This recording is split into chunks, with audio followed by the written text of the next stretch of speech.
What's going on? It's just me and Ryan Stone today. Dave couldn't make it, but we're going to stay trucking. Say hi to the people, my mans. Hi, people. What's going on, Ryan Stone? What is in the news today? Oh, man. So, one thing that came up, and I'm seeing a ton of chatter about it online. There's people that are pro, there's people that are con, and I want to hear what your opinion is. So, news came out this week that AEW has informed Marco Stunt that they will not be renewing his contract, and at the end of his deal, he will be getting. That's it. He'll be let go. Okay. Now, the chatter online is there's a bunch of people that are like, hey, that's great. Paid him through the term of his contract, didn't release him early, even though they haven't really used him since, I think it was October of last year. You know, but then there's the people going, nah, you should have released him so he can go do his own thing, so he's not tied to AEW. You should have released him.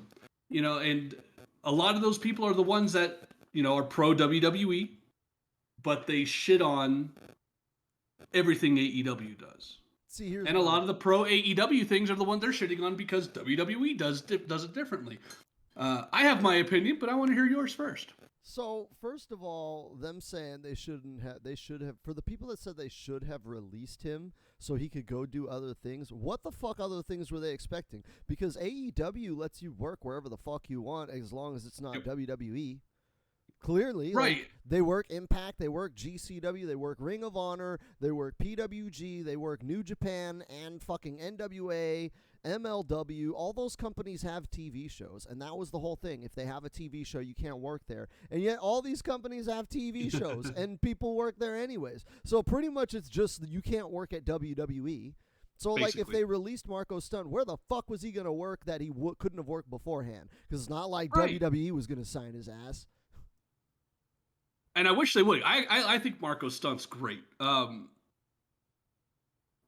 get the size thing and I get how the believability, but I thought if you put him in there as like a tag team, you got I think you have a much more, you have something better because he's super marketable. He has tons of personality. But no, I'm with you, man. And then you think about it. WWE released what 100 something people between 2020 and 2021. And some of these people had just shown up to the PC within the last few months, relocated their lives to Orlando. Some from, I think Taya, what was she in NXT? Frankie Monet. She moved from LA all the way over to Orlando. Her and Morrison. Look at that. She did what? 6 months? Let go. All the people that relocated to Orlando got let go. It's like, dude, at least AEW is paying people to the term that they originally agreed to. Yeah, Marco Stunt was told this is happening because of budget cuts and the large roster. Well, you and I have had this talk privately. What do you expect when AEW started? They picked the best that they could in terms of name talent and unknown talent, and I think they started off great. But then you get Keith Lee, Adam Cole, Bryan Danielson, CM Punk, Swerve, and that's just 5 people off the top of my head that you didn't have 3 years ago. Well, of course you're going to let some of these things go. It's not even that, dude. I was talking about this with my wife, and she was sad because she likes Marco Stunt. Marco's awesome. He's the reason why she got into Jurassic 5, because she loved that there was a Jungle Boy and a baby Jungle Boy, because Jungle Boy's a baby, and now there's a baby Jungle Boy who is a baby of a baby. Right? I don't understand women logic sometimes. But she loves Marco Stunt, and she was sad. She was constantly asking. She's like, I like Christian, but how come they added Christian and got rid of Marco Stunt? Like, why can't we just have both? And I said, well, looking at it from a business perspective, what does Marco Stunt bring to the table as an asset, right? What does he do that, no one else does this shit, or, no one does it at his level? He's a little guy that takes wild-ass bumps. Mm-hmm. Spike Dudley. He's this generation Spike Dudley. Here's the deal, dude. There's nothing Marco Stunt does that Darby Allin doesn't already do better. And the thing is, Marco Stunt got hurt a lot, and Darby didn't. And when you're looking at your roster and you're saying, you know what, for the diversity's sake, I want to have many different kinds of wrestlers, different shapes, sizes, fighting styles, so I can build unique, dynamic cards for the people to enjoy. Do I want to have two guys that basically do the same thing and have the same look, but like one is goth and one's a skater? Right.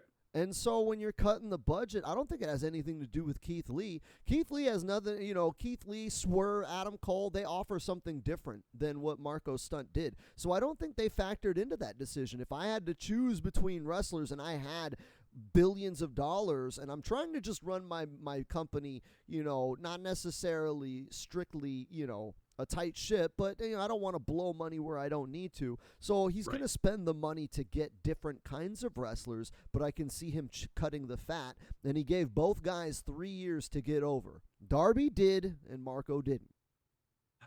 But I disagree with you there. Marco got over. I loved him as a part of Jurassic He didn't get Express. Darby over. And the thing No, is, he was not Darby over. Darby is at a level now that like his name brings as much value as Keith Lee.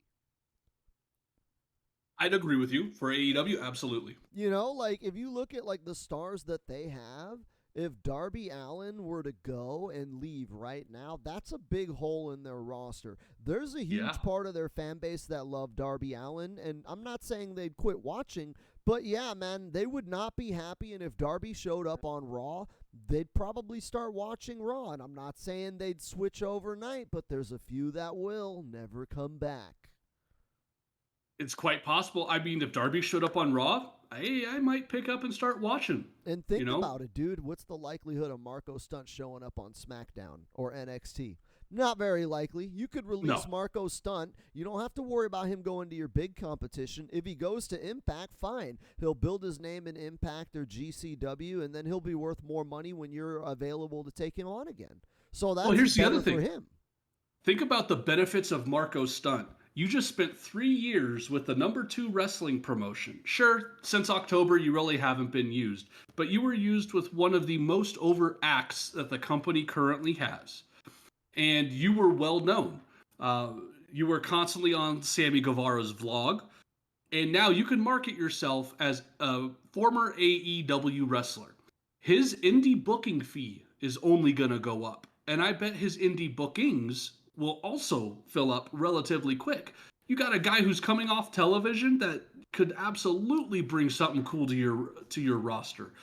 I think he's going to flourish on the indies and become one of probably the more popular guys that is used on a more regular basis. I think GCW is going to sign him down. Well, I don't think they'll sign him. They said the only person they'll ever sign is Nick Gage. Well, but I'm saying like they're going to pay him. They're going to keep him. Oh, sure. They feature him. He's like one of their biggest stars. Absolutely. That's where he broke out from. GCW's on the up, dude. They're only going up. They're going to be bigger by the end of the year. And I see Marco Stunt as one of the talents they want to invest in. And they're probably just glad AEW promoted his ass for them. Sure. Like I said, he's going to come off smelling like roses. It's not like he had a crummy run or he got hurt early on and got released. No, he was there. He was a part of a well-known team. And yeah, I wish they kept him with Jurassic Express, dude. I loved seeing him and Jungle Boy and Luchasaurus together. I think they made a great pairing. I liked Christian's addition, but I think that was more in terms of, he's probably helping Jurassic Express in the back, as, putting matches together, promos maybe. And I think that's why they put all of their younger talent with a lot of these established veterans. Well, and is also, just to get better. They're probably building towards a trios title, so they don't want to have too many four-man groups. That too. But the other thing is, here's something that's interesting. So Marco hadn't really been used since October, but that was also when he got a concussion at a GCW show. They haven't touched him since he got hurt at a GCW show. And that could be the issue. And that's an issue that I don't see a lot of people covering. I mean, it's great that AEW allows people to be independent contractors, but I think that's also one of the reasons why Tony wants such a big roster and for him to kind of be hot and cold on certain wrestlers. Because Sure. think about it, dude. If Marco Stunt is going and getting hurt at GCW shows, how much do I want to invest TV time into building that character and that fan base? Because it's like, dude, I need you for Dynamite, man. We have a like, what if he were in an angle with Hangman? It's like, dude, all right, we've spent a month now. We've spent 2 months now, right? What if it's a pay-per-view? We've spent 2 months advertising Marco Stunt versus Hangman for the belt, and then you get hurt at a GCW show. That would be crazy. Yeah, that would be cutting yourself off at the knees. And that's one of those things is it's like, all right, man, we appreciate what you can do, but like, yeah, if you're going to do that elsewhere, then maybe you're better off just doing that elsewhere, because I don't want to invest in you and then you not be there when I need you because you're doing that for someone else. Right. Oh, I get it. I get it. I think the only thing that I would say, I think that AEW did wrong is that Marco said they ghosted him since October. He said he's been asking to come back to prove himself, put him on Dark, do these things, and they just haven't been getting back to him. Then all of a sudden he gets a call from Christopher Daniels saying, hey, we're not going to pick up your contract when it expires in a couple of months. I think AEW that's the problem that I think they need to do a little bit better on, because Marco's not the first guy. Brian Cage, I think, was one that said, I haven't heard anything in months. Chavo Guerrero said the same thing. Well, I think with Chavo, it makes sense, because Chavo's thing was basically Tony Khan said, go do your TV show. You have a job when you come back. It's not Tony Khan's job to know when your TV show is up. Like, he doesn't give a shit. So, like, yeah, he lets you go, and then you go to your TV show, and he said, you have a job when you come back. Well, did Chavo go back and get his job back yet? No, because he's still doing the TV show. So I feel like Chavo's issue is like, So that means you haven't heard today. What's that? So Chavo is back in the fold. And this was actually an interesting announcement that I saw earlier today. Hold on a second. Let me get to it. So, tomorrow, Ring of Honor is doing Supercard of Honor. The main event is John Gresham and Bandito for the undisputed Ring of Honor World Championship. Oh, so are they going to make the Ring of Honor title have the pure rules now? I don't know, but Chavo is now in Bandito's corner. I like it. I like it a lot. I like it especially because I don't know what happened on Dynamite, but I know everyone's talking about Andrade. So I'm like, fuck, dude, that's still up in the air. That's still a story waiting to happen. And, dude, I don't know if Chavo can still go, but if that leads to Bandito versus Andrade, I'm all about that. Ooh, that'd be pretty cool. I'm down for that. But it was just surprising to see Chavo get announced for a show that is tied to AEW, Well, it's just very interesting. Maybe his TV show's done and he's got time. Quite possible. Because that was, as far as I know, that was the whole issue. Was like, he wasn't released, and people were like bugging him on Twitter, like, dude, you got released. And he's like, nah, man, Tony Khan said when I'm done with the TV show, I have a job. I'm not done with the show, so, that remains to be seen. But he was also saying they were ghosting him and such. It's weird. Like, the whole ghosting thing has come out by, like, 3 people, I want to say now. 4, because Joey Janela, too. And I think that's where they need to get a little better. Sure, you may not have prepared to tell them what's next, but at least if they're reaching out to you going, hey, I'll come and do Dark, hey, and you're not responding, that's kind of crummy. And I find that to be a negative against Tony Khan and talent relations, in my opinion. I don't find that to be a negative. As like a business owner who books like their own events and shows and stuff, from the perspective of that, it's like, nah, I don't, because it's not really his concern or his job. Like, he's running this company. He's got other shit to do. Like, sorry, man, I told you that we'll have a contract, and then at the end of that contract, we'll renegotiate that contract. But until then, like, I have a schedule, and your alert hasn't popped up. It will when your contract's up. But until then, consider every day your fucking interview. And I think a lot of people did not. That's the issue. Marco Stunt, if he didn't get hurt at a GCW show, dude, this has nothing to do with wrestling. This has everything to do with business. Am I going to invest my business that if it fails, I don't get to eat anymore? I'm going to invest my business time into somebody who does not think highly enough of my business to not get hurt when they're on their day off, especially when their job is to be a wrestler. I get it, but that's the risk you take by letting people do other matches. Yeah, but where elsewhere. Where does that fall on the wrestler? Like, it depends on the accident. It depends what happened. Yeah, but the thing is, he took that risk, so now he doesn't have that wrestler. But there's a consequence, too, for that wrestler. Dude, every time you do something stupid at another show and you're an AEW wrestler, you are putting your AEW career on the line. Absolutely. Well, I just look at today. All the WrestleMania weekend shows are starting. Today was Josh Barnett's Bloodsport, and Jon Moxley wrestled Biff Busick, and it was a bloody match. Now, I think only Busick was the one that got color, but I haven't seen GIFs or pictures from it all yet. But right there, you got Jon Moxley wrestling an indie show on WrestleMania weekend. Yeah. What if he gets hurt? But the thing is, you look at what Moxley's doing, man. He's doing light tube spots and, like, blood and guts. Like, he's not doing fucking the kind of shit that's going to really fuck you up. Like, that's what Bloodsport... So, Bloodsport... The Bloodsport show, it's actually put on by GCW, but they call it Josh Barnett's Bloodsport. It's basically a hybrid rules type show where it's more MMA. It's a worked MMA type stuff. What was the one out in Japan that they did? I think Suzuki was a part of it.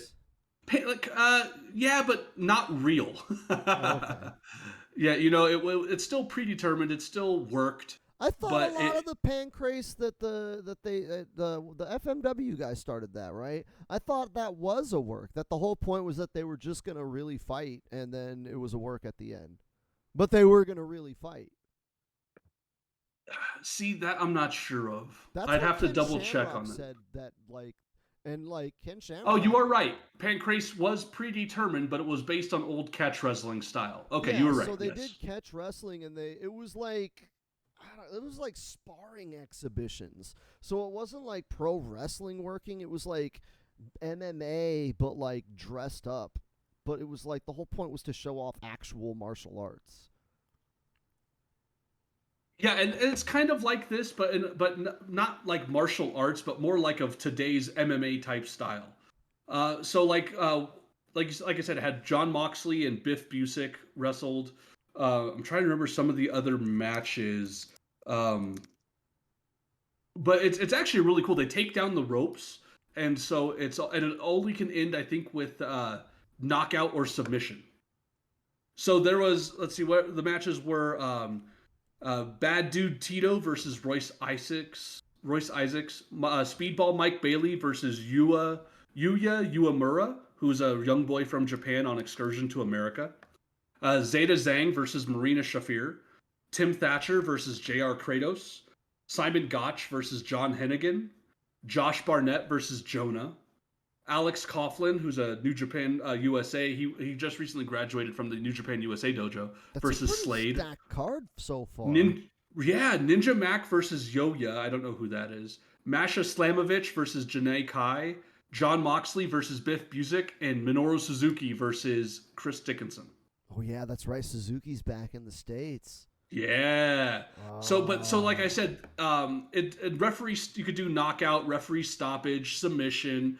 And it's a pretty cool style of things. But yeah, it gets pretty violent. Like Moxley and Busick was bloody. But what if Moxley got hurt? He's in a pretty big angle with Regal and Danielson. Right, but why would him getting hurt at an indie show, because say he got concussed? Moxley's worked at the big time. He's not going to dive off of a stage on an indie show for 500 people. He may bleed, he may bump, he might do a thumbtack bump or a table spot, but I've seen his work in GCW, man. It's very old school Harley race kind of shit, man. He's not going to get injured unless he's getting like rusty blades. But it's a very safe style that he's been doing at these like Sure. death matches. Like, you're not seeing stuff that's really.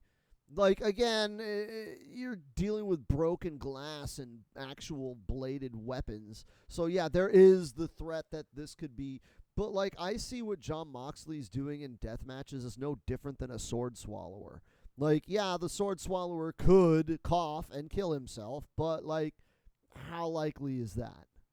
Right. And the thing is, Jon Moxley, we're talking like a 20-year veteran versus Marco Stunt who has under a decade. I would probably say right around 5 years or less, yeah. Yeah, so, like, who do you trust to not fuck this up? Oh, sure. But at the same token, if Marco's stunt injury wasn't because of him doing something stupid, or if it was him, if it was just a pure accident, man, it'd be hard to hold it against him. Like I said, if he got hurt because he jumped off something stupid, hey, hold it against him, sure. The thing is but if it was like, oh yeah, we just did a regular move, but we slipped and I landed on my head. But the thing is, like, dude, you don't, unless you can pinpoint exactly where that concussion is. Like, I've seen Marco Stunts. I saw his match in GCW, man. I saw it. It was wild. It was a Marco Stunt match. Okay, there's a lot of points in that where I could have said that was the spot that did it. No, it was that spot. No, it was that spot. Dude, it could have been all of them together. But it's like, dude, like, this guy, like, come on, man. Like, we hired you because you do this shit, and now you're going to do this shit for this peanut gallery. I'm not knocking GCW, but they're not paying you AEW money. Why would you be so stupid? I don't disagree. But it's like, dude, you do that. You do that. That's fine. That's why you demand those prices. But, like, GCW did not pay as much for that show as AEW pays for a regular-ass Dynamite. Oh, no, not at all. So as an independent contractor, because that's what Marco Stunt is, that was wildly reckless and unprofessional. Because he totally just took a whole bunch of money from Tony Khan, who paid him for the rest of that contract, to do nothing while he was hurt. And again, it's not Tony Khan's fault that he didn't want to use him. I wouldn't have fucking used him. Because it's like, shit, man. I'm going to want to invest in this guy. The Jurassic Express is like the biggest fucking thing I have. That's mine. That didn't come from WWE. Jurassic Express wasn't made on NXT. I fucking made that shit. Okay? And now one of the pieces of my Jurassic Express is gone. You know what? I'm going to find a fucking professional. And there's Christian. Yeah, I could see him being upset, but I don't. Me personally, I wouldn't have held it against him. I get it if he did, but I personally wouldn't. But yeah, hey, you know what? Honestly, I think Marco's going to come out of this looking even better. Oh, I do too. Like, I think honestly, Marco, his style and what he does and what he wants to do, he's better off growing with GCW because he's young enough and he's talented enough and he's got the name value, and GCW's cool to let him go wild and do whatever he wants. And I mean, they basically fucking support Nick Gage. Nick Gage doesn't wrestle every show, but when he does, he doesn't do that much, right? He comes out and does maybe 15 minutes, couple of blood and gut spots, and calls it a day. Like, they're basically just kind of like taking care of that man. And I could see them doing that for Marco Stunt if he invests in the company. He gives it all he's got as GCW goes up and grows, kind of like how Nick Gage grew with GCW to this point, and now they're taking care of him. I could see them doing that for Marco Stunt, and I think that would probably be his better bet. I agree.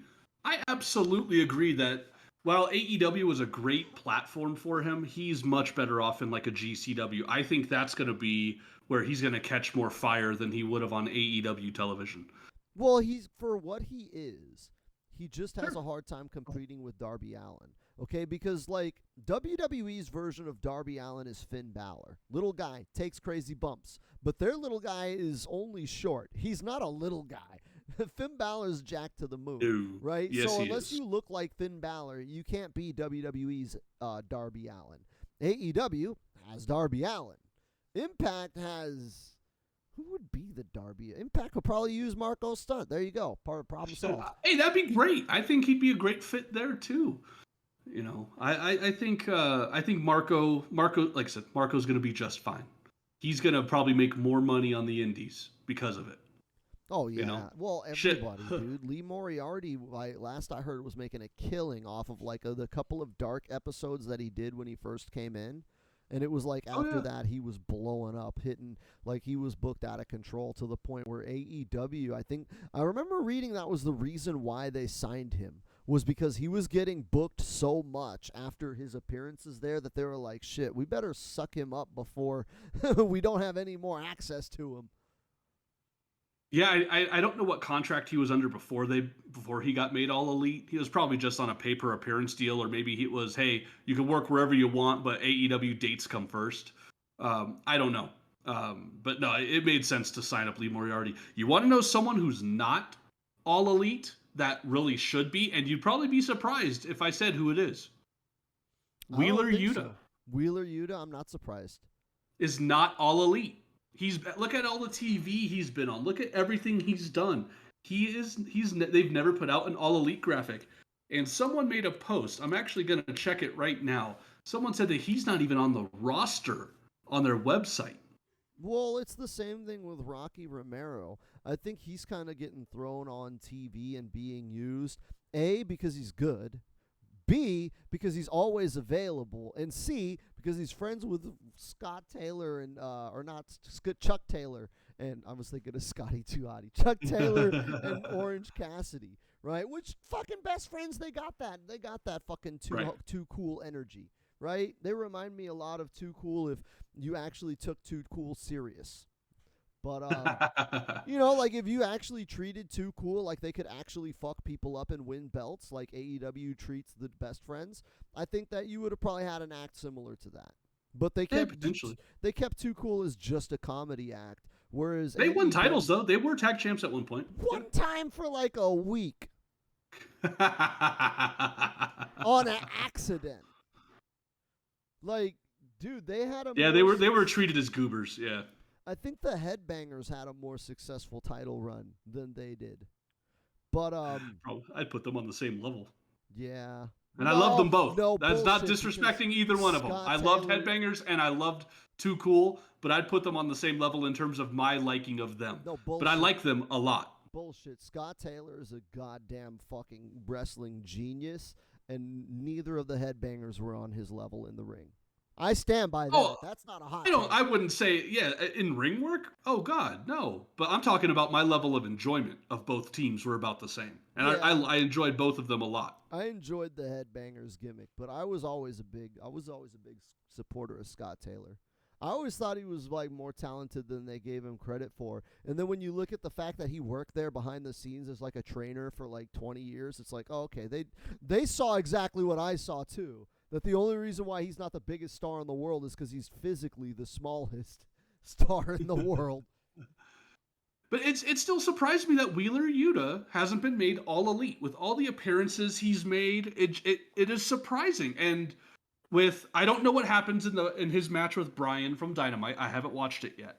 But with the promo that he cut last week, or the week before, I can't remember when that promo was, where he told the best friends that I'm not. My goal isn't to be the best friend possible. It's to be the best wrestler possible, and walked away.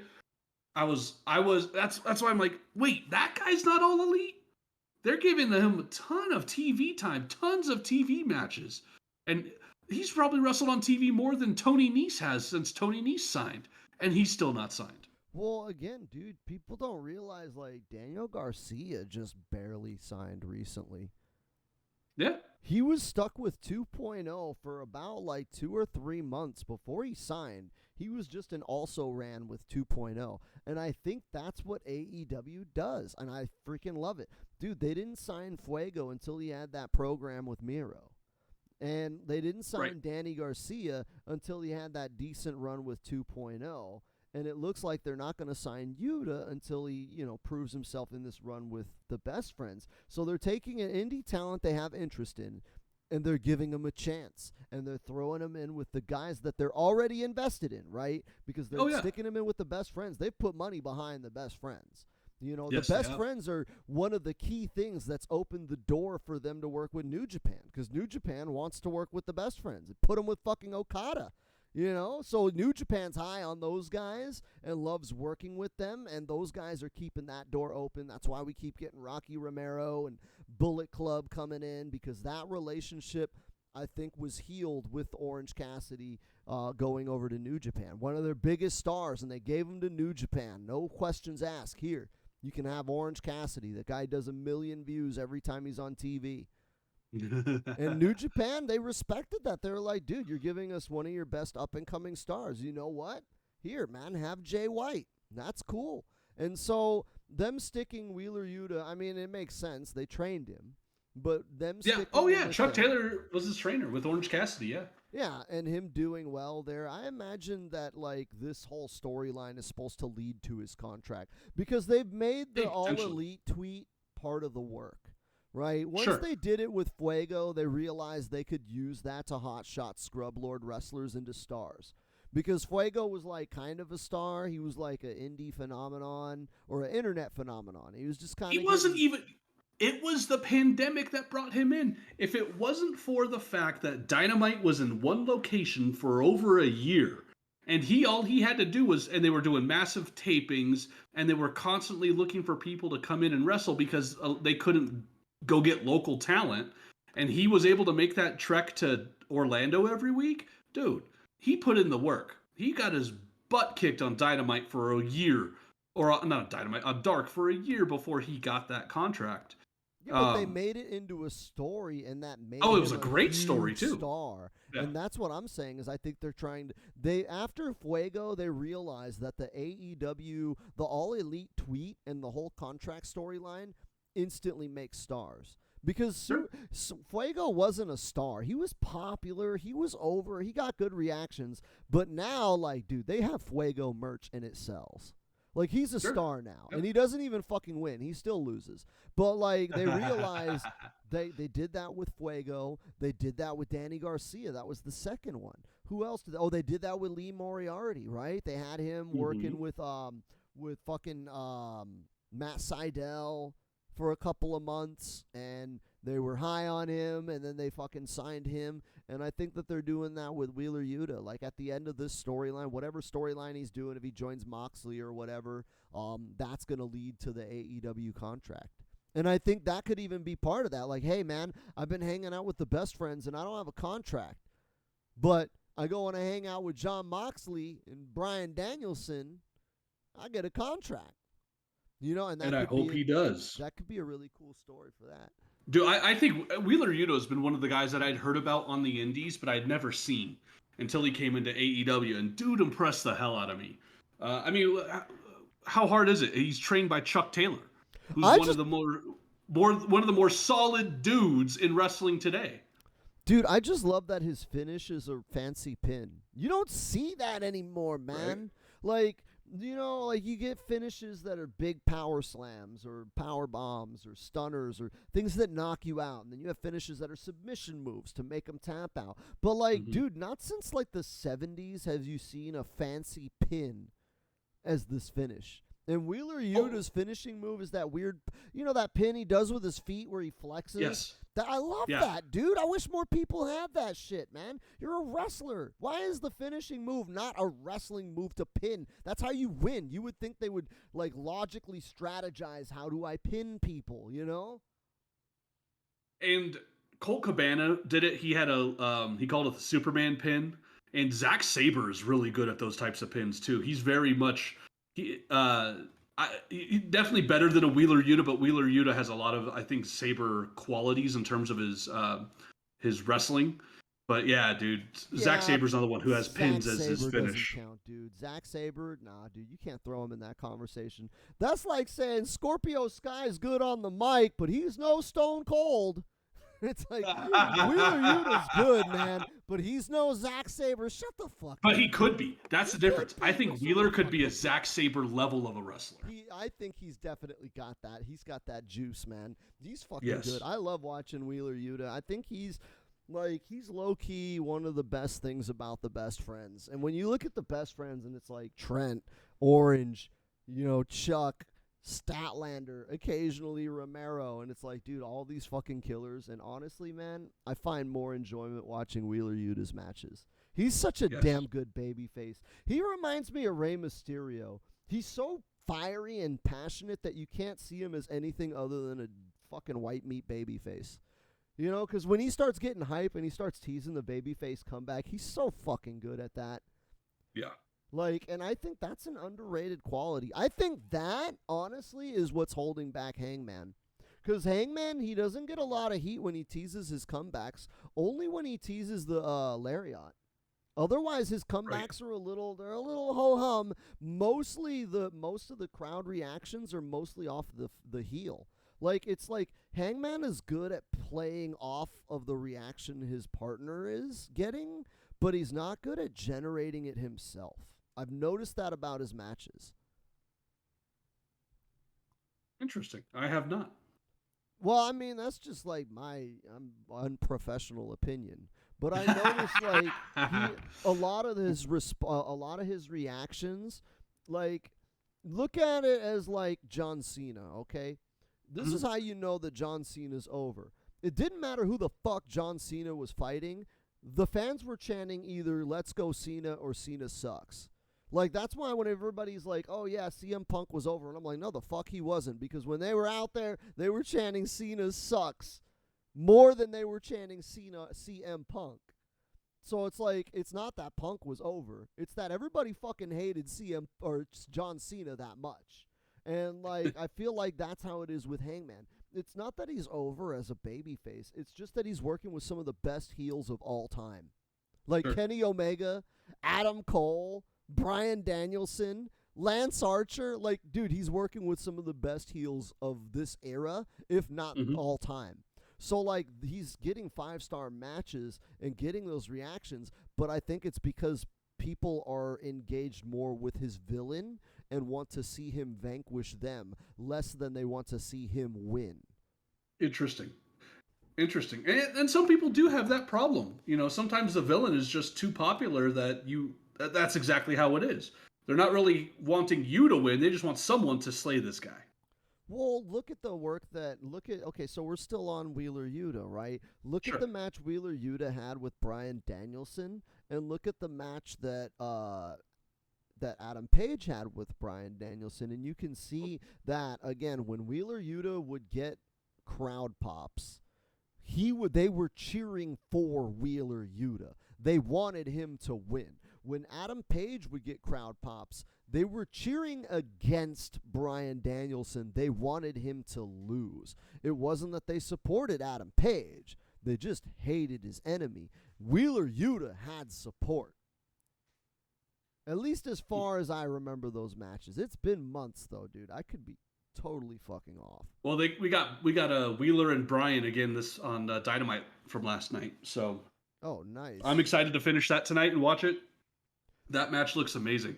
But hey, I want to cut you off and switch subjects because it's one of the biggest wrestling weekends of the year. For the most part, yeah. For the most part. And I want to go over a couple things. I want to go over what you think about Supercard of Honor. So, I haven't looked. I saw the card, and I haven't gandered a lot because there's like so many fucking. Because isn't like Ring of Honor running like 2 shows, or there's something else? They want to run. They're doing one show. GCW so right now, is doing a show. GCW is they're doing what they're calling the Collective. Yeah, they're doing the Black show, right? It's like all the Black wrestlers. Right, yes, that's for the culture. They're doing they have Glory Pro Wrestling, which happened today. Josh Barnett's Bloodsport happened today. Joey Janela's Spring Break Part 1 is about to start off. And then tonight they're going to do a deathmatch show called Planet Death. Tomorrow the Collective is Jersey Championship Wrestling versus LA Fights. And I actually know a couple people on the LA Fights show, Jew Diz and Hunter Freeman. I hope they do great for LA Fights. For the culture is tomorrow. Gringo Locos The World on Lucha is also tomorrow. And then Joey Janela's Spring Break 6 Part 2, The Greatest Clusterfuck. And then on Saturday is Effie's Big Gay Brunch, Mission Pro Wrestling, Unsanctioned Pro Wrestling, and Black Label Pro Wrestling. So the Collective just puts a bunch of different indies and they do a bunch of shows together in one location. High Spots is doing it too. They're doing their own with Impact and a couple other stuff. It's actually pretty neat. I've never been to the Collective, or when Evolve used to run, they had the World Wrestling Network Experience or something like that. I only ever went to the high spots ones and WrestleCon, and those were a lot of fun. You just go to all the matches are in one building, and it's just you get one show, couple hour break, another show, couple hour break. And dude, I know people that used to go to those, and they would see every show in that location. It's crazy, man. I don't know if I could do it, but it sounds like fun. But dude, so Ring of Honor is only running one show, and that is the tomorrow. I actually think I may order the pay-per-view because I'm so geeked for it. Dude, you got Rhett Titus defending the Ring of Honor World Television title against Minoru Suzuki. Whew. You got Ninja Mac, who's from GCW. He will be wrestling a to-be-announced star who is Tully Blanchard's newest protege. You got Mercedes Martinez wrestling Willow Nightingale to determine the interim Ring of Honor Women's Champion. And the winner of that match will face Deonna Purrazzo, who is the current Ring of Honor Women's Champion. Because she's in Mexico right now, right? She's in Impact, actually, but she is the AAA Rey de Reinas champion. Yeah, that's what, because I was reading that she was just down in AAA either last week or she's going to be there this week. Probably last week because they did some TV tapings in Tijuana, okay. I want to say it was. One of my former students, Ryan Kidd, was on the TV tapings. Okay.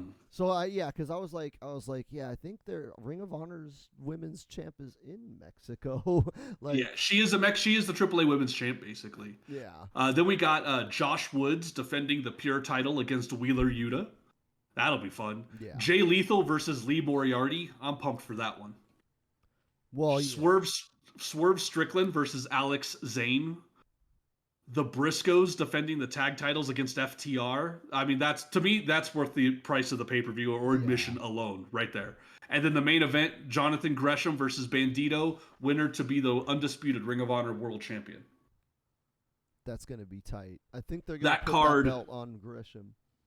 I think they're putting it on Gresham, too. I think they're going to build the company around Gresham. I think Gresham is probably one of the things that Khan was looking for when he bought Ring of Honor. I mean, obviously he wanted to buy Ring of Honor, but I think getting Gresham is one of those things that he was like, cool, like I want Ring of Honor, but now I don't have to figure out a way to get this guy. I just get him. Yeah.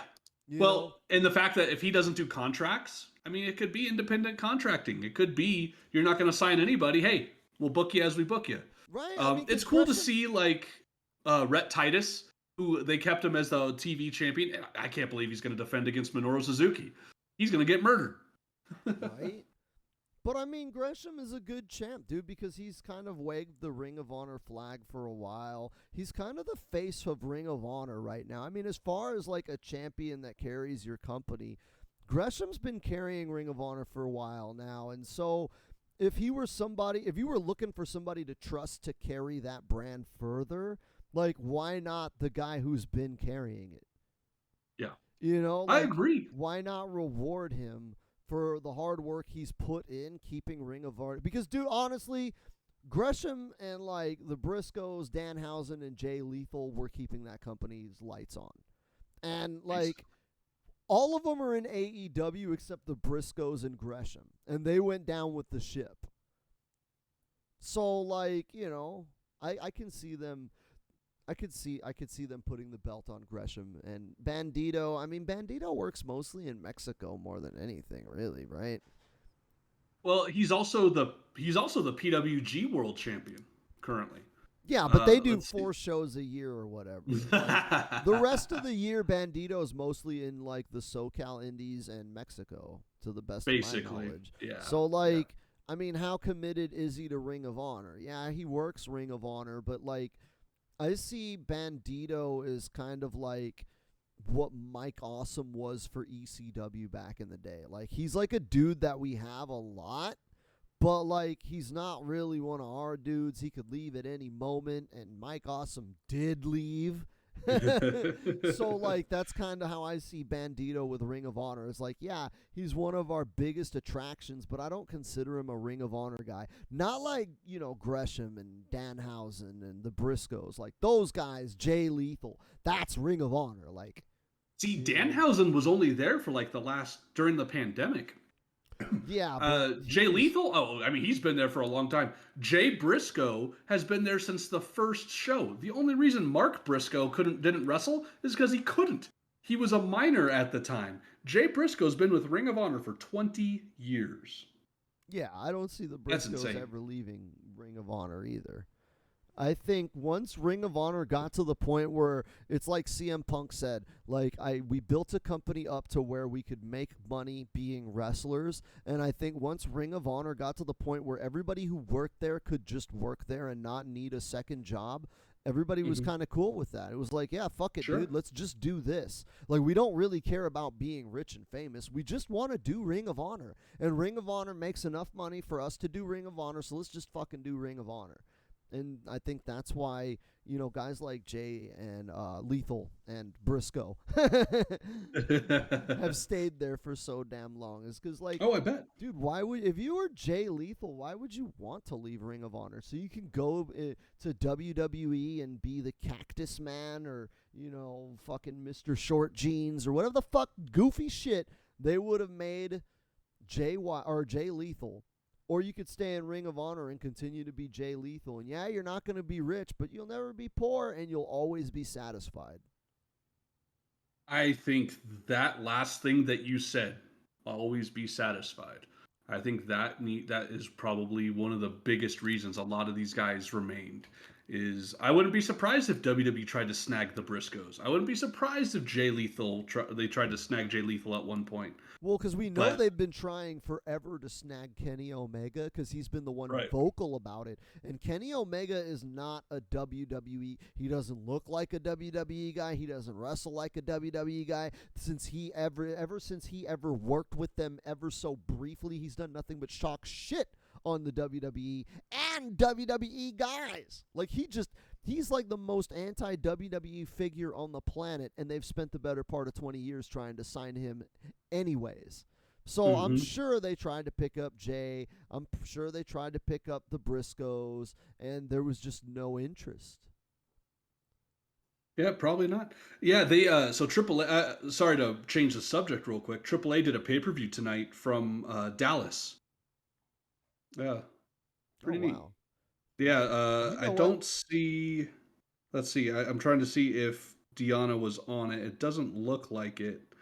But hey, my student Ryan Kidd was. He was in the opening match. Great for him. Nice. I didn't know he was in Dallas. Good for him. But yeah, man. Jay Lethal and all those guys, man, they made the right choice sticking with Ring of Honor till it went down because look what happened. Now they're doing AEW, but then AEW picks up Ring of Honor. I mean, they're gonna go hand in hand with each other. I can't wait to see what happens. I'm legit pumped for Supercard of Honor tomorrow night. I won't be. You know what? I'm not even gonna be home to watch it. That's a bummer. But I'll definitely pick it up and watch the VOD later on. It just looks so much fun with that. Dude, yeah. I wanted to bring up one thing though before we go any further. This is not another topic. This is something I wanted to draw attention to because you and me, kind of wrestling fans. Wrestling kind of a big deal to us. We're here doing a wrestling podcast to talk about wrestling on the weekend of Wrestlemania, and we are now 10 minutes to the end of our podcast, and we have not once talked about Wrestlemania at fucking all. I was going to bring that up next. Read my mind. I was like, dude, how ironic that on WrestleMania weekend, two wrestling fans couldn't give two shits. I don't know. All I know about the card is that Jackass is going to be there, and I'm excited. And Roman and Brock are unifying the belts, and then everything else looks like an episode of Raw. So I'll go over the card. So we got night one. This will be Saturday. Becky Lynch defending the Raw Women's title against Bianca Belair. I don't know. What's your prediction? I think Bianca takes it off Becky. Given time, this could be a banger. If it's the opening match, I'm expecting it to go 20 minutes. They really want... I think WWE kind of fucked themselves. They didn't expect the backlash for Becky beating Bianca in 8 seconds. I don't think they recognized how over Bianca was, and this is their chance to fix that. but I don't think they're going to do it with a squash in the other direction. I think they're going to give a banger of a match and really let the fans get behind Bianca. And then when they do the big satisfying win of Bianca getting her belt back after that disrespectful victory, they want it to be after a hard-fought competitive match to make Bianca look like the champion they need her to be. So I honestly, if they kept the belt on Becky, I couldn't give I wouldn't hate that. Becky's good. Like, why wouldn't you keep the belt on her? But like, I see Becky moving on to bigger and better things than just being Raw Women's Champ, especially now that Ronda's back. So I see that one going to Bianca in a really good, like, banger of an opener. And those two can deliver an opener that would get the crowd cracking. Yes. Dude, absolutely. I'm with you. I wouldn't be upset if Becky kept the belt. I think Bianca needs it, though. I think this is her time to shine. That 8-second win or loss at SummerSlam, this is your recovery from that. This is what that loss started your build to. And I think she's going to win the title. Back-to-back WrestleManias, she's walking out the champ. Oh, yeah. Next match, Rey Mysterio and Dominic Mysterio versus The Miz and Logan Paul. And I'm going to predict that I do not give two shits about this match. Obviously, baby faces are going over. There's no way Miz goes over on WrestleMania. Like, if he's on the WrestleMania card, he's there to do a joke spot and get some cheap heat for a babyface. And what better babyface than the ultimate babyface, Rey Mysterio, and his boy? So, like, this is a filler match for comedy spots. I think it's going to be really funny. I don't fucking like Logan Paul being on my TV. I don't either.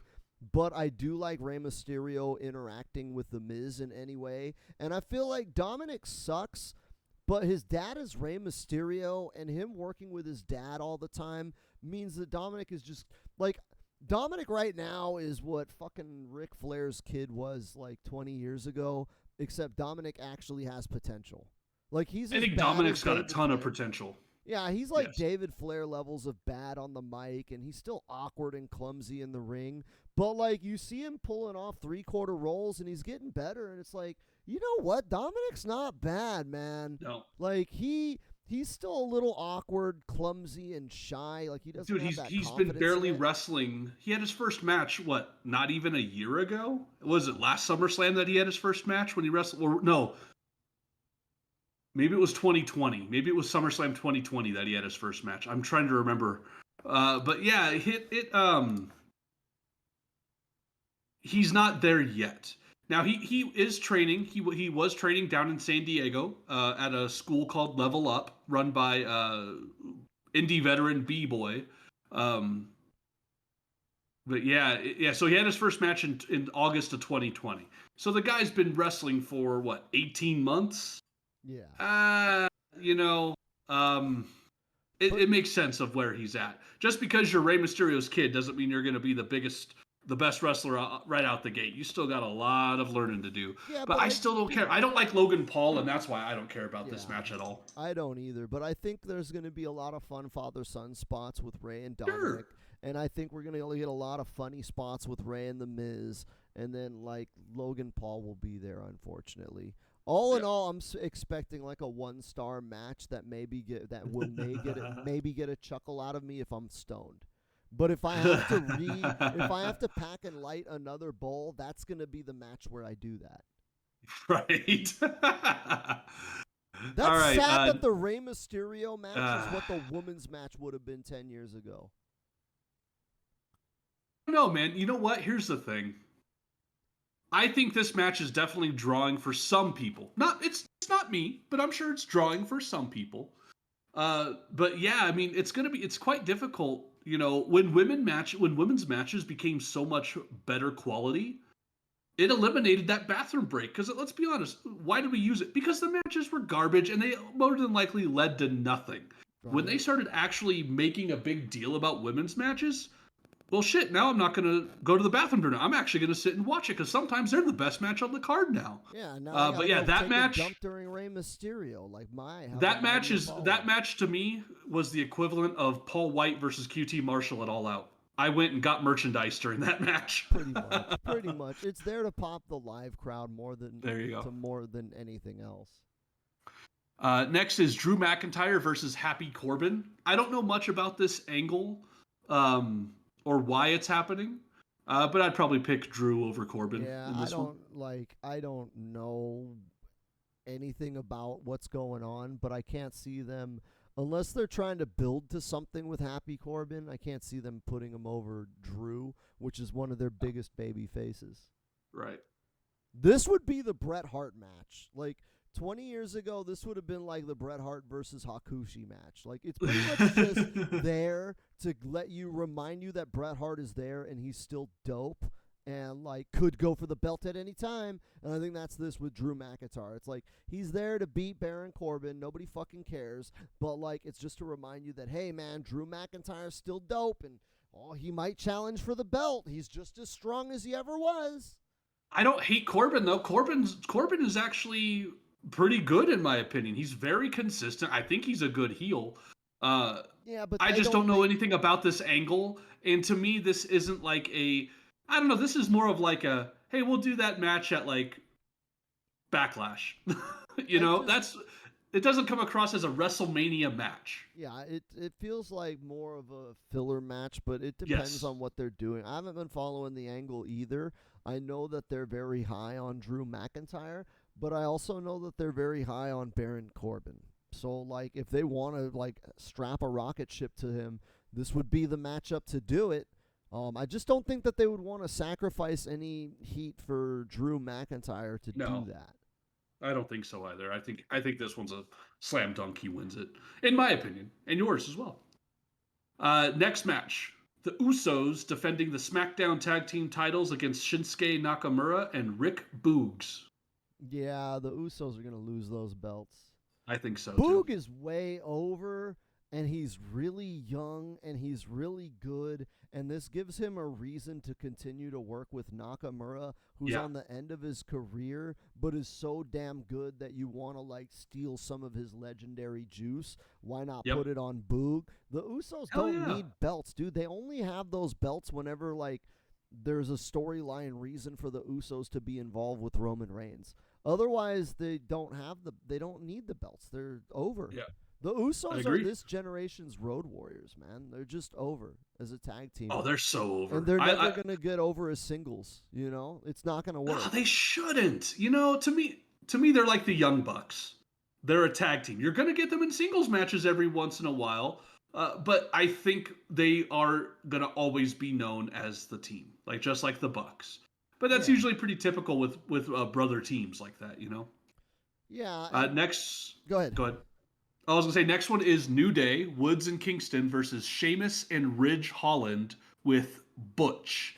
So this was supposed to be the 6-man match where it was going to be New Day with Woods, Kingston, and Big E versus Sheamus, Ridge, and Butch. But with the injury to E, we're getting it as a tag.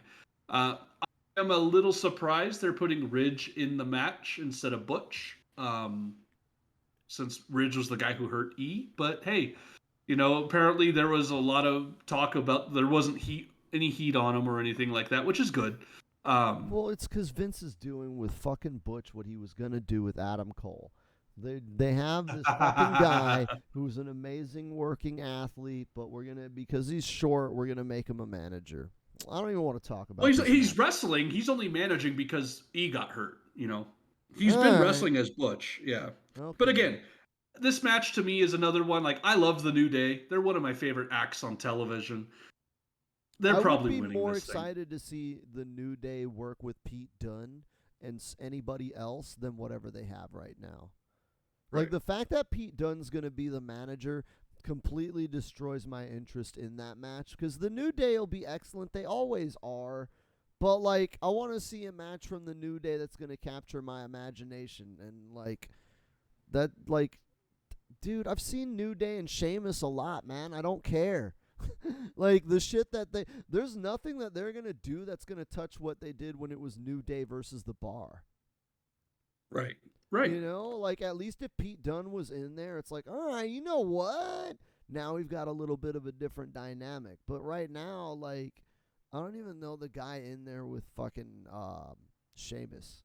Like, I don't know much about him other than he's kind of like another big buff dude who does big buff dude stuff. So, like, he was in NXT He's a former rugby player. What was his? I guess in NXT he wrestled under the name Luke Menzies. I guess. I guess he did do indies. He trained in the UK under Marty Jones. But he didn't do much. It looks like it was only a couple years before he got signed to NXT. But that's the thing is, I just like. I would have rather have had. He's not going to put the kind of matchup that Sheamus and Pete Dunne would have given us. Exactly. I was going to say that. I think it would have been better if it was Sheamus and Pete Dunne against the New Day. I would have liked that match a lot better. See rather than what we've got. Yeah, and then we got Seth Rollins versus to be announced, which we know what it potentially could be. You know, the rumor that Shane McMahon was going to be at WrestleMania, everyone's like, oh, crap. They're going to swerve us with Cody. Right? Like, again, I'm not believing anything with Cody until he shows up on Monday Night Raw, and he doesn't show up on Monday Night Raw with an AEW t-shirt. Okay, that's my thing, is until I see that Cody Rhodes is officially not affiliated with AEW in any way, this is a work, and it's a work that he's doing with AEW. Now, it may be a work with him in WWE and AEW, but until I see him show up on Monday Night Raw and say, fuck AEW, that's what I'm sticking to. So as far as Seth Rollins' match, I don't care who he faces. I know there's a lot of surprises that they could have. I mean, dude, Bray Wyatt could show up and it'd pop the crowd. Like, they could go anywhere. So, like, I know WWE knows they have to deliver a surprise. People are expecting Cody Rhodes, but, like, I wouldn't be mad if Braun Strowman showed up. You know? Like, that won't happen. You know, but I'm saying there's, like, a lot of directions they could do with that. Sure.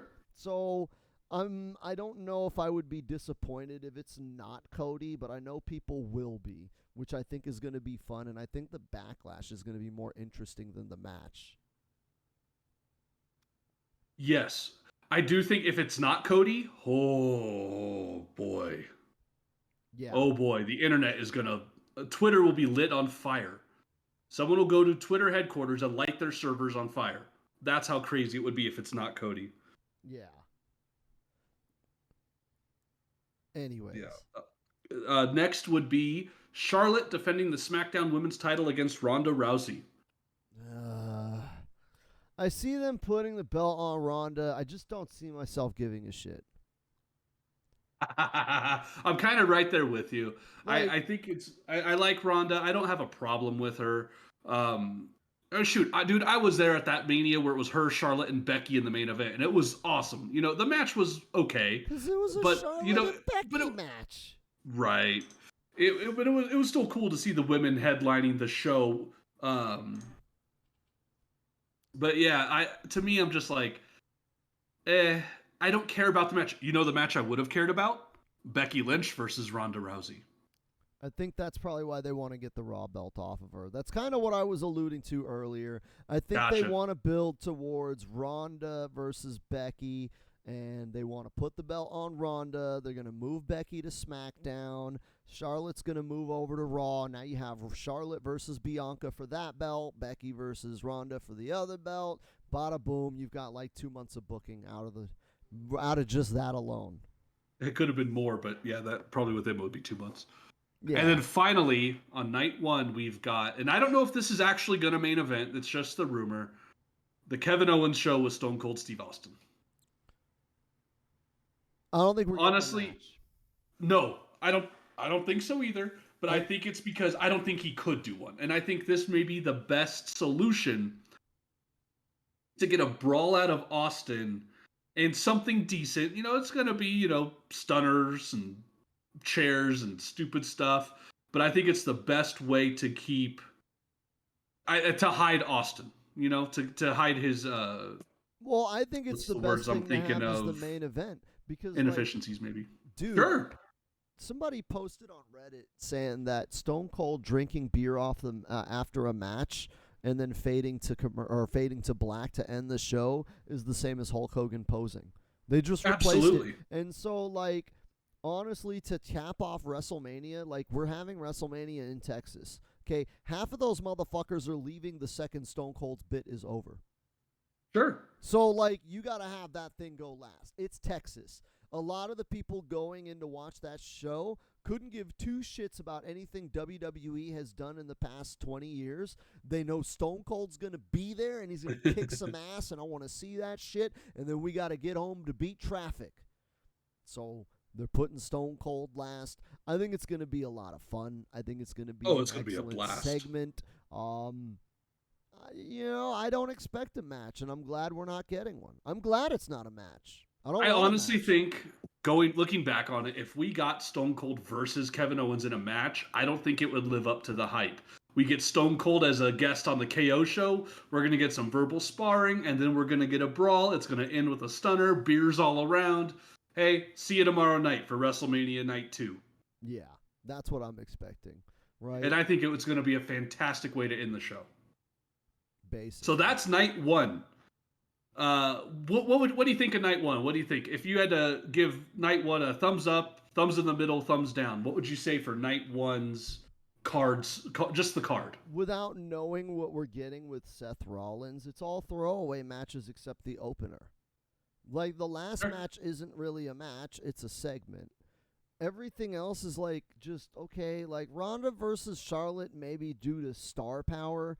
And I personally don't care, but maybe there are a lot of people that do. But I think outside of Bianca versus Becky, as far as a wrestling fan, which match is going to be the most exciting to see, that's the only one that I would be excited to watch. Like, hey, I want to see that. That could be cool.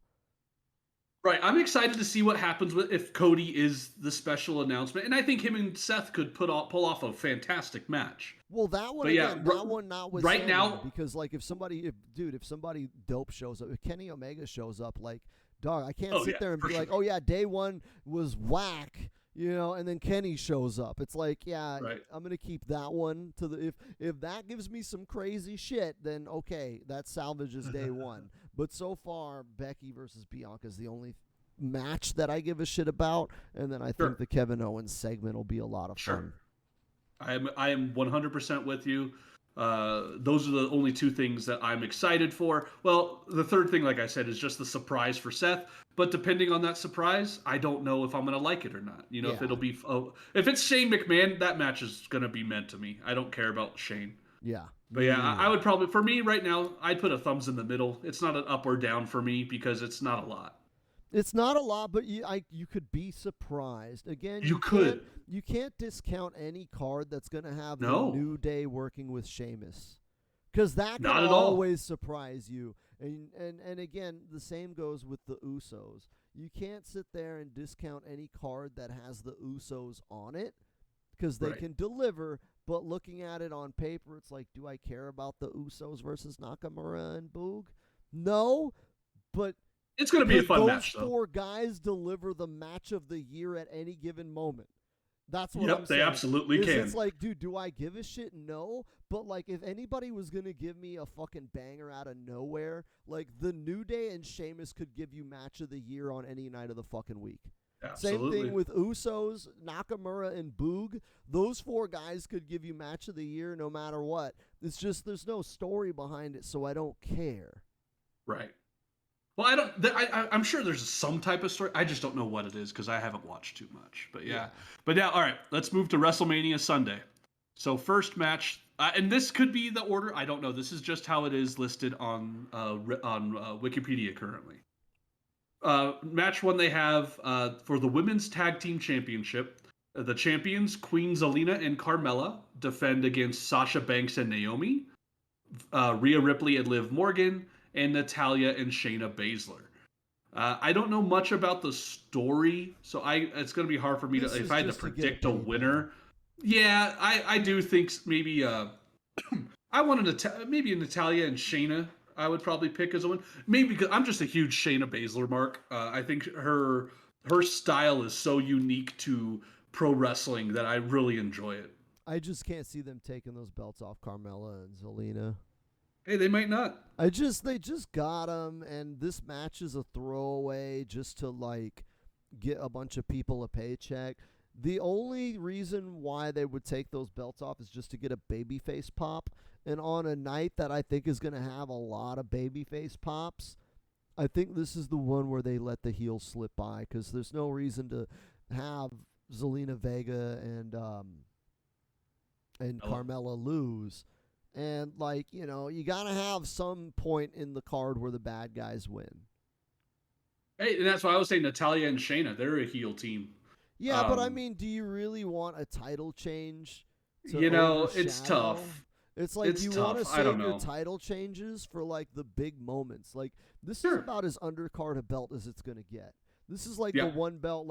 The only belt more worthless than the women's tag belt is the 24-hour belt. But it's a throwaway match that's there to pad the stats and give everybody a payday. I can't see them wasting a title change pop on that match. I could see them using the women's title to give you a title change pop on a random Raw or SmackDown. But on WrestleMania, I think that this is the match that's going to have a couple of goofy multi-person spots. It'll be a lot of fun, but it's not really going to matter in the grand scheme of things, so the result isn't going to be something that you would have to have paid attention to. Yeah. It may be. You may be 100% right. Yeah, I'm not sure because I don't know the angles. I don't know what's going on, but yeah. If the title doesn't change hands, it wouldn't shock me. Yeah. Next match. This is one of the ones this is probably one of the big matches I'm looking forward to overall. It's an anything goes match. Johnny Knoxville versus Sami Zayn. I'm geeked for this match. This right here is my match of the weekend. That's the match that I want to watch it for. And yes. The thing is, trying to convince my wife to watch WrestleMania, it's tough because she does not like WWE.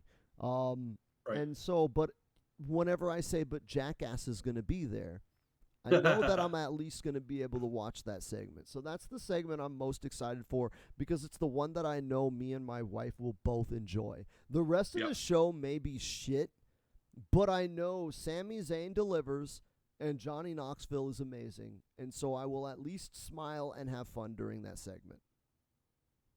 And the thing I like is it seems like Johnny Knoxville has really, kind of embraced this. I love the angle where he flew a sign over LA with Sami Zayn's phone number. And the coolest part was Sami Zayn was picking up phone calls and FaceTimes. I was like, oh man, they just bit into this so hard, and it was beautiful. I think this was a great build up from the Rumble to here. And it's a great way to involve a celebrity. You know what I'm saying? Yeah. This match is going to be fun. I don't care who wins. I don't care who loses. I just want to see the match. It's going to be a blast. Exactly. It's the Pete Rose spot. It is the Pete Rose spot. I'm looking forward to it. Yeah, it's going to be great. Next is Pat McAfee versus Austin Theory. What do you think about this one? Pat McAfee's not a wrestler. Have you seen him wrestle?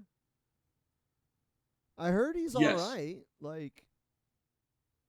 I don't know. So I think he did 2 matches in NXT. One against Adam Cole and then one TakeOver War Games match.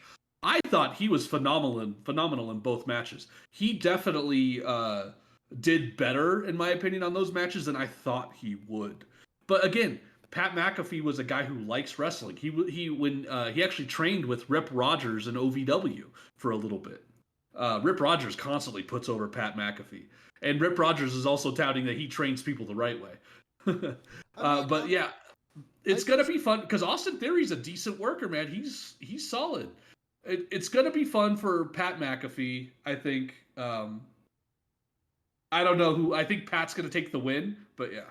I'm just iffy on a commentator being in a match. Sure. That shit was fun with Jerry the King Lawler because he was a heel, but it doesn't seem like they want Pat McAfee to be that. And I'm kind of side with Jim Ross in that I don't like the commentators being a part of the show. Because, they're supposed to be the voice of the audience.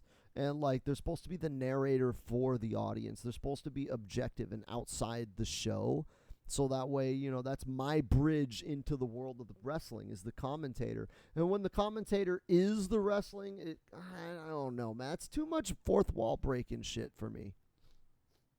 I like it. I like it because the Pat's first couple of matches, I thought he did great. But I agree with you. I think he's better at. I think he's great at commentary. I think he really added to Michael Cole a lot more than a Corey Graves did. And there were things that he does that come to find out he's not being told. Like when Rick Boogs does the entrance for Nakamura and they're playing him to the ring and Pat gets up on the table and starts dancing. Yeah. Apparently that was just him. Like one day, like one night he was just like, I'm just going to do this. And so he just started doing it. Pat McAfee to me on commentary comes off like he's having a blast. Oh, I love him. Makes me like watching. Like when I watch SmackDown, he makes me like it more. But that's the thing. Him and Michael Cole are in a fantastic pairing. If he's wrestling, he's not doing commentary. Right, and that's going to be a bummer. I wonder who they're going to put in for that. They'll do like maybe a special commentator. But yeah, I could see your point. Like I'm excited to see this match, but it could have been on a SmackDown or a Raw or another pay-per-view. It didn't have to be Mania. Yeah, like I just feel like a commentator wrestling like a mid-carder, like how throwaway of a match is that? And why does that have to be at WrestleMania? I get that you have to have some shitty matches. But I don't know if this is too shitty. So here's the thing. But there's got to be downer matches. Every match can't The whole angle with Austin Theory, though, is that he's partnered up with Vince McMahon. He's sitting under the Vince McMahon tree. And this was kind of like that whole angle, like of Austin Theory testing himself and such. So it'll be interesting. I think it'll be fun. But again, I think it is a throwaway, but it'll be fun. Next one, Raw Tag Team Championship. RK Bro defending against the Street Profits and Alpha Academy. I just want Alpha Academy to have everything. Yeah, that's like I'm big on Chad and Otis. I don't know if this is the night where it depends on if WWE's tired of RK Bro. Like if they just won the titles too. I think Alpha Academy were the champions as of like 2 weeks ago. Yeah, like if they're not done with RK Bro, I see RK Bro taking it. If they want to split RK Bro up, then yeah, this would probably be the night, and I'd put the belts on Alpha Academy personally. I do like RK Bro. I love Riddle. The Riddle and Randy Orton pairing was so odd, but works so well. Randy. Oh my God, Riddle's one of my favorite dudes on television. Period. But I'm ready for them to battle. Yeah, I'm ready for Riddle to get a run. I want Riddle to have a run. That dude is so good. He's entertaining. And even Randy Orton said, he goes, when I was sold on Riddle? When he botched that promo with Asuka, where he's on his scooter and they're talking and then he forgot his line and he just looks at her on live TV, goes, well, I'm done, and skates off. Nice. Yeah, exactly. Like, he was like, dude, Randy was like, that was brilliant. It was hilarious, but it was on brand for Riddle. Yeah. That's the thing. Riddle's so hilarious. But I would love Alpha Academy to take it, but I think you're right. If they're not done with RK Bro, I think RK Bro might keep it. But I'm ready for Randy and Riddle to have a feud. Yeah. That, honestly, I think I would have rather had Randy and Riddle having a feud up to Mania than have them in a match like this. Yeah, but I think they maybe want to build Riddle versus Randy as their next WrestleMania. Hey, quite possible. I could see Riddle taking the Rumble, right? They break up and Randy just ruins Riddle, gets like to the main event. They could put the belt on Randy at any time and it would work. Riddle wins the Royal Rumble, boom. There we go. That's a 1-year angle that they can pay off. Absolutely. That would be a lot of fun. I would, I'd be all in for that one. Because what if they don't tease the break at WrestleMania? What if they don't break at WrestleMania? They win the match, but they tease it. You could tease that for a month or so. Sure. That's why I'm saying it's hard to tell. It depends on how much mileage they want to get out of RK Bro. Because it's still hot. There's no reason to break them up, but WWE doesn't like tag teams. Yeah. Next. All right. Edge versus AJ Styles. I mean, this is, if they're given time, it would be the best match WWE could put on in like the entire year. But I don't want to get excited because my fear is we get AJ Styles versus Nakamura too. Exactly. I had that exact same thought. Like, AJ Styles can go, but, like, he's not a miracle worker, and neither is Edge. And the fact that AJ Styles and Nakamura couldn't put together something worth a shit on WrestleMania of all stages means that, like, AJ Styles kind of needs room. He needs time. And I think that's probably one of the weaknesses of AJ's work, is, like, he can't give you like he could give you a decent 5-minute match, but it's not an AJ Styles match. Mm-hmm. And I like also think it comes down to the production of it. If they try to overproduce AJ, I think that's where he goes a little sideways. Because he never did that until he got to WWE. He never had to deal with someone trying to produce that much of his match. yeah. If they let AJ and Edge, which the thing is, I think because they have Edge in there, I think they'll get a lot of leeway because I think they trust Edge. I know they trust AJ, but I mean, again, like you mentioned, AJ and Nakamura from Mania 34. Ugh. Like Awful. I was so geeked for that match. And that was the only one of the biggest matches I was geeked for, and it didn't deliver. To me, it didn't, and a lot of people apparently. Yeah. So yeah, like I'm just like, you got the potential of it being crap, but you got the potential of it being, like you said, one of the best matches of the year. It Dude, depends on what they give them. if it was a random Extreme Rules, I'd say match of the night. Sure. But mid-card of WrestleMania, like that match should be the main event. If this was SummerSlam and that was the main event of SummerSlam, I'd be like, "Oh yeah, fuck yeah, I'm excited. I'm hyped." Oh yeah. Mid-card, second day of WrestleMania, my hype is tempered. Yeah, I agree. I agree. Who do you think's coming out on that one though?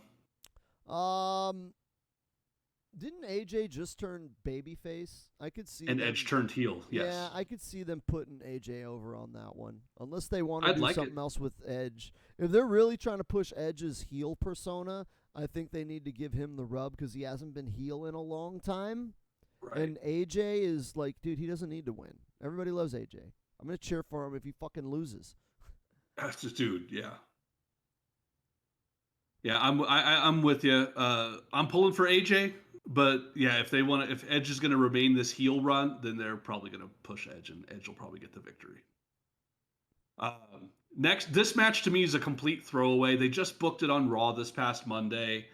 While I like half of this matchup, the other half I'm not too sold on. Bobby Lashley versus Omos. Yeah, I don't care. Exactly. Give it to Omos. I don't fucking care. I love Lashley, but yeah, I don't care. And then lastly, winner takes all to unify the WWE and Universal Championship. Brock Lesnar versus Roman Reigns. I don't think we're getting WrestleMania 31 Part 2. I think we're about to get a banger, and this match is going to be awesome. I think you finally got Reigns in the spot you need him in as an over champion, and you've got Brock Lesnar, it's Brock freaking Lesnar. This match is going to rule. I don't care about this match as much as I care about what they do with it. I think it's going to be fun. Like, I think Brock and Roman can give us a really short, action-packed match to end the night that'll send the crowd home excited and buzzed. Oh yeah. I'm not knocking the ring work. Okay, I know that they're going to give us a Brock Roman match. Okay, those have been decent to great. So sure. I'm not really going to comment on that. I want to know what they do from here. Because, like, I don't know about Fox or USA being happy about sharing the world championship. So how are they going to resolve that? Who's going to go over? I mean, is Brock going to be taking another 6-month break and that's why Roman's going over? Or are they going to do big things with Brock and that's why I could see them going a million different directions no matter who wins. And that's what makes this match interesting to me. I see. That's the thing is, I want to know how long are they going to keep this pairing together? And I mean the pairing is the belts. You know, they got the brand split, and you remember when the brand split first happened? When was it, like 2002? They had the Intercontinental was on one show, the US was on another, but the world title went between both shows. And that only lasted, what, like 8 months before they're like, hey, Hunter, here's the world title. Now you're going to be on Raw exclusively. You know, if they do it, it will not be for long. I hope we get a new cool title design out of it. Oh, God, but yes. Eventually, I do think they will be going back to having separate champions. That's if we don't get a screw job finish. Hey, I mean, everybody's like, oh, they're going to unify the God. belts. And I'm like, dude, it's W-fucking-W-E. You know, the problem with it is, you're right. And I think that would probably be the worst thing to do in this scenario. Well, the worst thing to do was to have Brock Lesnar lose the WWE title and then win the Royal Rumble in the first night or in the same night. That was the worst thing they could have done. Just to win the title back again the following month. Yeah. Yeah, like we're already in that territory. Well, and it might not have been the thing because rumor was that Lashley got hurt at the Rumble.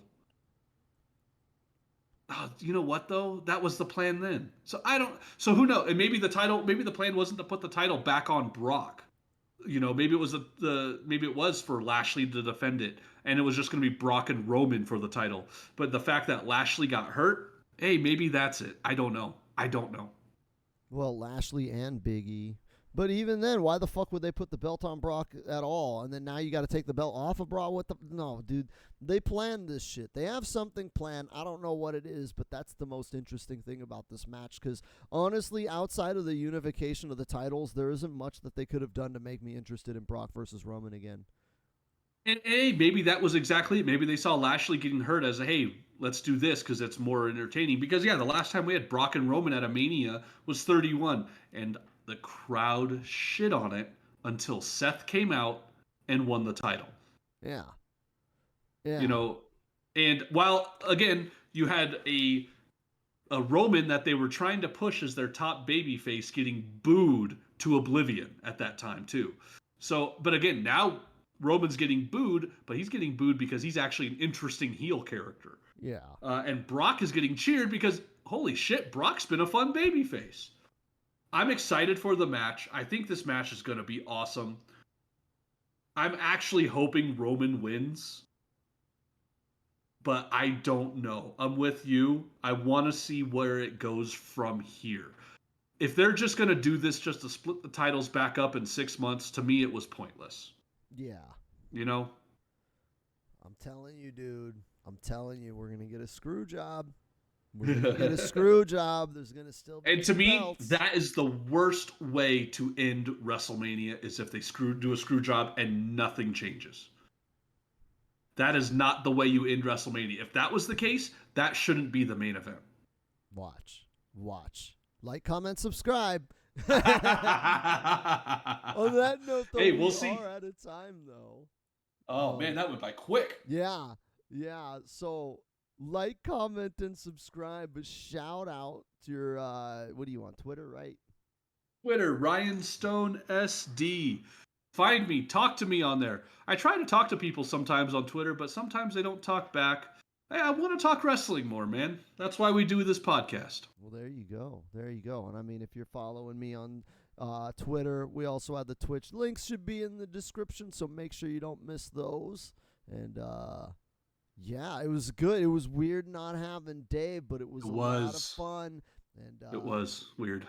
Yeah, definitely. Most definitely looking forward to next week. So where we talk about WrestleMania, because we don't talk about WrestleMania in our WrestleMania pre-show until the last 10 minutes, baby. I'm going to catch you later. Like, comment, and subscribe. I'll say it fucking 10 times so they do it. Like, comment, and subscribe. See you later. Later, guys.